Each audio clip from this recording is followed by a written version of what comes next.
బతికున్న రికార్డుల్లో చంపేశారని ఒకరు, ధాన్యం బకాయిలపై అర్జీతో మరొకరు, ఇలా వినతులతో విజయవాడ కలెక్టర్ కార్యాలయానికి వస్తున్న బాధితులకు అండగా నిలుస్తున్నారు కాలేజీ స్టూడెంట్స్. వృద్ధులు, వికలాంగులను చెయ్యి పట్టి కార్యాలయంలోనికి తీసుకెళ్తున్నారు. రాయడం రాని వారికి అర్జీలు రాసిపెట్టి కలెక్టర్కు అందజేస్తున్నారు. ఎన్టీఆర్ జిల్లా కలెక్టరేట్కు బాధితులు క్యూ కట్టారు. ప్రజా సమస్యల పరిష్కార వేదికకు వినతులు వెల్లువెత్తాయి. బతికుండగానే తాను చనిపోయినట్లు రికార్డుల్లో చూపించారని ఓ బాధితుడు వాపోయాడు. ధాన్యం కొనుగోలు బకాయిలపై అర్జీ ఇచ్చినట్లు మరో వ్యక్తి తెలిపాడు. మరోవైపు సమస్యలు పరిష్కరించాలంటూ విద్యుత్ కాంట్రాక్టు కార్మికులు వినతిపత్రం అందజేశారు. నాన్నగారికి 1 ఎకరం భూమి ఉంది. వాటి పేరు మీద ఎంఆర్ఓ గారు, ఈఆర్ఓ గారు, ఆర్ఐ గారు కలిసి ముగ్గురు కలిసి ఎక్కిచ్చారు. ఈఆర్ఓ గారిని అడిగితే నన్ను చచ్చిపోయినాం అన్నారు. నన్ను చచ్చిపోయినాం అంటే ఇదేంటి, నేను బతికొచ్చాక మా ఆమెకు పెంచిని వచ్చిందిగా మరి ఇప్పిస్తారని నేను ఈఆర్ఓ గారిని అడిగాను. నాకు తెలియదు, మా తమ్ముడి దగ్గరకు వచ్చి మీరు తెలుసుకోండి అంటే మా తమ్ముడు రావట్లేదు ఎంఆర్ఓ గారు ఆఫీస్ కాడికి. ఒకసారి వచ్చా కలెక్టర్ ఆఫీస్ కాడికి, పని అవ్వలేదు. భూమి ఇత్తనన్నారు, ఎంఆర్ఓ గారు మారిపోయారు. విద్యుత్ ఉద్యోగులు, కాంట్రాక్ట్ కార్మికుల సమస్యలు పరిష్కరించాలని డిమాండ్ చేస్తూ వినతి పత్రం ఇవ్వడం జరిగింది. కాంట్రాక్ట్ కార్మికులందరినీ సంస్థలు విలీనం చేసి సమాన పనికి సమాన వేతనం ఇవ్వాలని, అట్లాగే తెలంగాణ తరహాలో కనీసం 48,000 రూపాయల వేతనం చెల్లించాలని చెప్పేసి మేము కోరుతా ఉన్నాం.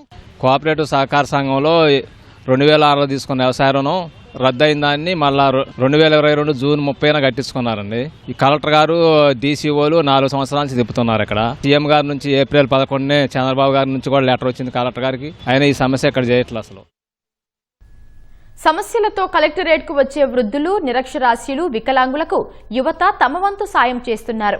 యూత్ టైమ్ బ్యాంక్ యాప్ ద్వారా విద్యార్థులు వాలంటీర్లుగా మారి బాసటగా నిలుస్తున్నారు. రాయడం రాని వారికి అర్జీలు రాసి పెడుతున్నారు. ప్రతి సోమవారం ఒక్కో కళాశాల నుంచి విద్యార్థులు వచ్చి ఈ సేవలు అందిస్తున్నారని యూత్ సర్వీసెస్ ప్రతినిధులు తెలిపారు. ఇక్కడ మా ఎన్ఎస్ఎస్ వాలంటీర్స్ అయిన యూత్ టైమ్ బ్యాంక్ వాలంటీర్లు 9 నుంచి 1:30 దాకా ఇక్కడ సర్వీస్ చేస్తుంటారు. వాళ్ళు ఎవరైనా అర్జీలు తీసుకువచ్చే వాళ్ళకి, రాయలేని వాళ్ళు, నిరక్షరాస్యులు కొంతమంది ఉంటారు, రాయలేని వాళ్ళకి అర్జీలు రాయించడం, నడవలేని వాళ్ళని, పేషెంట్లని, అలాగే పిహెచ్ క్యాండిడేట్స్, డిజేబుల్డ్ పీపుల్ ని అక్కడికి తీసుకెళ్లి వాళ్ళని కలెక్టర్ గారికి అర్జీ ఇప్పించి మళ్ళీ వెనక్కి తీసుకొచ్చేంత వరకు వీళ్ళు సర్వీస్ చేస్తుంటారు. కలెక్టర్ గారు ప్రతి మండే ఒక్కొక్క కాలేజీ నుంచి ఒక 20 మందిని ఇక్కడ ఏర్పాటు చేయడం కూడా జరిగింది. వాళ్ళకి ఒక 10 అవర్స్ దాటిన తర్వాత వాళ్ళకి అప్రిషియేషన్ సర్టిఫికేట్ కూడా కలెక్టర్ గారు ఇస్తూ ఉన్నారు. టైమ్ బ్యాంక్ అనే ఒక యాప్ క్రియేట్ చేశారు. దాని ద్వారా స్టూడెంట్స్ ఎన్రోల్ అయ్యి వాళ్ళకున్న స్పెసిఫిక్ ఇంట్రెస్ట్ ని డెవలప్ చేసుకోవచ్చు. లైక్ హాస్పిటల్స్ లో గానీ లేదా కలెక్టరేట్ లో గానీ హెల్ప్ చేయడం, ఓల్డ్ ఏజ్ పీపుల్ కి హెల్ప్ చేయడం, పీజీఆర్ఎస్ మీద చేయడం గానీ, లేదా గవర్నమెంట్ హాస్పిటల్స్ లో మీకు సర్వీస్ చేయాలనిపించినా మీరు చేయొచ్చు. యూత్ టైమ్ బ్యాంక్ తరఫున మనం వికలాంగులకు సర్వీస్ చేయడానికి వచ్చాము.